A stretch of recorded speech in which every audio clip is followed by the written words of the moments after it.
साता जन्माची पुण्याई घे बर राग आम्हावरी छाया बाई. खरे तर गर्भारपण स्त्रीसाठीच नाही तर संपूर्ण कुटुंबासाठी आनंदाची उधळण असते. बघता बघता मी 9व्या महिन्यात प्रवेश केला आणि प्रत्येक महिना मला खूप वेगळी जाणीव, वेगळा अनुभव आणि अमर्याद आनंद देऊन गेला.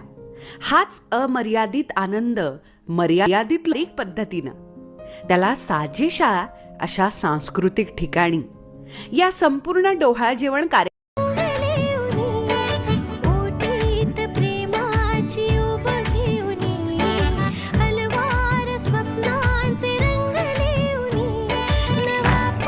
आई तू बाबा मी, आई